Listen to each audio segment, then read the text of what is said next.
नमस्कार दोस्तों। काकरोच जनता पार्टी का 20 जुलाई को दिल्ली के जंतर मंतर से लेकर के संसद भवन तक एक पीसफुली पैदल यात्रा थी, पीसफुली मार्च था। धर्मेंद्र प्रधान की स्थिति को लेकर के जिस तरह से सरकार नकारात्मक रवैया अपना रही थी, तानाशाही रवैया अपना रही थी, कोई भी डायलॉग, कोई भी बातचीत करने के लिए तैयार नहीं हो रही थी, उसको लेकर के इन्होंने एक आंदोलन जो काफ़ी समय से चल रहा था, 20-22 दिनों से आंदोलन चल रहा था, जिसमें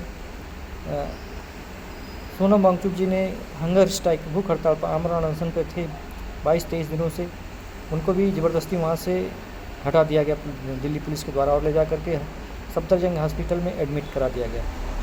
हालांकि उनके पर भी याचिका दी गई, उनकी पत्नी गीतांजलि ने याचिका दी थी, जिसको दिल्ली हाई कोर्ट ने मंजूर करके उनकी सुनवाई की और कहा कि जहाँ पर भी उनकी इच्छा हो, किसी प्राइवेट हॉस्पिटल में भी वो अपना एडमिट हो सकते हैं। वेदांता में जाने की बात कही गई थी, इसलिए सरकार, हाई कोर्ट ने इस पर भी सहमति जताई।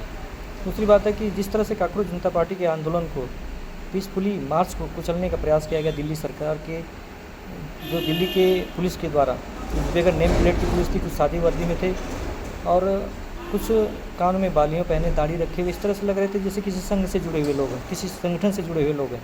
एक जांच का विषय भी है कि दिल्ली पुलिस ने जिस तरह से बर्बरता की, जिस तरह से व्यवहार किया छात्रों के साथ, उसमें बहुत छात्र छात्राओं घायल, जो 15-16 साल के थे, 19 साल के, 20, बहुत सारे छात्र घायल हुए हैं। किसी के सर पे चोट आई है, किसी के पैर पे चोट आई है, किसी की बाजू पे चोट आई है। ये एक दुखद, एक लोकतांत्रिक देश में आप संवैधानिक तरीके से अपने हक अधिकार की बात नहीं कर सकते। एक तानाशाही रवैया सरकार अपना रही है। अगर सरकार डायलॉग करती, बातचीत करने के पक्ष में होती तो इस तरह की ये स्थिति उत्पन्न नहीं होती। दूसरी बात है कि जी, ये संसद तक जाने की जो व्यवस्था, सुरक्षा बहुत कड़ी होती है। जिस तरह से अमेरिकी और भारत के ट्रेड डील को लेकर के पंजाब के किसानों को दिल्ली बॉर्डर पे ही रोक दिया गया, भारी सुरक्षा बल तैनात करके उनको वहीं पर रोक दिया गया। तो क्या ये जो आंदोलनकारी थे, इनको पीछे क्यों नहीं रोका जा सका? यानी सुरक्षा व्यवस्था की नाकामी है या सरकार की नाकामी है, या सरकार इस तरह से चाह रही थी कि प्रदर्शनकारी वहाँ तक पहुँचे? एक जाँच का विषय। तो एक लोकतांत्रिक देश में तानाशाही रवैया अपनाना, बच्चों के हक अधिकार, जो युवा छात्र वहाँ पर जुटे थे, अपने भविष्य को लेकर के चिंतित थे, अपने हक अधिकार की बात कर रहे थे, शिक्षा रोजगार की बात कर रहे थे। उनको भी गोदी मीडिया पाकिस्तानी कनेक्शन ढूंढ रही है। वहाँ पे जो भी छात्र आए थे, उनका पाकिस्तानी कनेक्शन ढूंढने पर लगे। गोदी मीडिया की कितनी नीचता की हदें पार कर चुकी है कि पाकिस्तानी कनेक्शन ढूंढ रही है। फंडिंग कहाँ से हो रही है?